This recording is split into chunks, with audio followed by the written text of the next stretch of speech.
BBC আন্তর্জাতিক সংবাদে আপনাদের সবাইকে স্বাগতম। এই মুহূর্তে আমাদের হাতে এসে পৌঁছানো ইরান, যুক্তরাষ্ট্র এবং ইসরায়েলের সকল ধরনের যুদ্ধের নতুন আপডেট আপনাদেরকে জানিয়ে দিব। শুরুতেই থাকবে সংবাদ শিরোনাম, এরপর বিস্তারিত।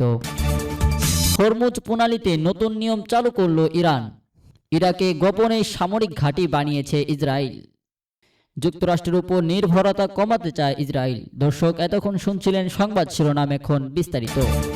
শুরুতেই জানিয়ে দিব, হরমুজ প্রণালীতে নতুন নিয়ম চালু করল ইরান। মধ্যপ্রাচ্য যুদ্ধ পরিস্থিতিকে কেন্দ্র করে যুক্তরাষ্ট্র ও ইরানের পাল্টাপাল্টি অপরাধের মধ্যে কৌশলগতভাবে গুরুত্বপূর্ণ হরমুজ প্রণালী দিয়ে জাহাজ চলাচলের উপর নতুন বিধিনিষেধ আরোপ করেছে তেহরান। এখন থেকে এই জলপথ অতিক্রম করতে হলে জাহাজগুলোকে আগাম অনুমতি নেওয়ার পাশাপাশি নির্দিষ্ট হারে টোল বা ফি প্রদান করতে হবে। বৈশ্বিক জ্বালানি সরবরাহে প্রায় এই সরু জলপথ দিয়ে প্রবাহিত হয়, যা এখন তেহরানের সরাসরি নিয়ন্ত্রণে চলে এলো। ইরানের রাষ্ট্রীয় সংবাদ মাধ্যমগুলো নিশ্চিত করেছে হরমুজ প্রণালীর উপর সার্বভৌমত্ব প্রতিষ্ঠার লক্ষ্যে এই বিশেষ ব্যবস্থা গড়ে তোলা হয়েছে। দেশটির সেনাবাহিনী হুঁশিয়ারি দিয়েছে যে যারা ইরানের উপর মার্কিন নিষেধাজ্ঞা মানবে তাদের এই প্রণালী অতিক্রম করতে চরম সংকটে পড়তে হবে।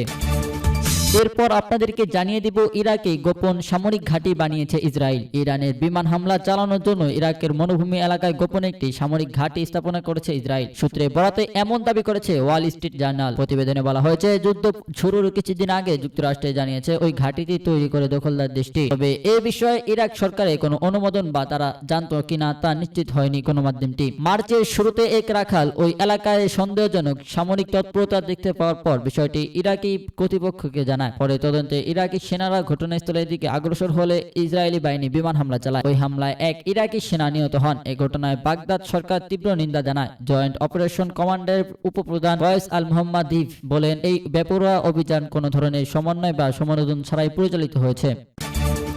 সর্বশেষ আপনাদেরকে জানিয়ে দিব, যুক্তরাষ্ট্রের উপর নির্ভরতা কমাতে চায় ইসরায়েল। দখলদার ইসরায়েলের প্রধানমন্ত্রী বেনিয়ামিন নেতানিয়াহু বলেছেন, আগামী 10 বছরের মধ্যে যুক্তরাষ্ট্রের সামরিক সহায়তার উপর নির্ভরশীলতা কমিয়ে আনতে চায় ইসরায়েল। মার্কিন গণমাধ্যম বিবিএস নিউজকে দেওয়া সাক্ষাৎকারে নেতানিয়াহু বলেন, আমি চাই যুক্তরাষ্ট্রের আর্থিক সামরিক সহায়তা ধীরে ধীরে শূন্যে নামিয়ে আনা হোক। তিনি জানান, বর্তমানে ইসরায়েল বছরে প্রায় 3 থেকে 8 বিলিয়ন ডলার সামরিক সহায়তা পায়। 2008 সাল থেকে 2028 সাল পর্যন্ত দেশটিতে মোট 38 বিলিয়ন ডলার সহায়তা দেওয়ার বিষয়ে ওয়াশিংটনের সঙ্গে চুক্তি রয়েছে। তবে নেতানিয়াহুর মতে যুক্তরাষ্ট্র ইসরায়েল আর্থিক সম্পর্ক নতুনভাবে পুনর্নিয়নের সময় এসেছে, আর এখনই উপসাগরীয় রাষ্ট্রগুলোর সঙ্গে সম্পর্ক আরও জোরদারের প্রয়োজন।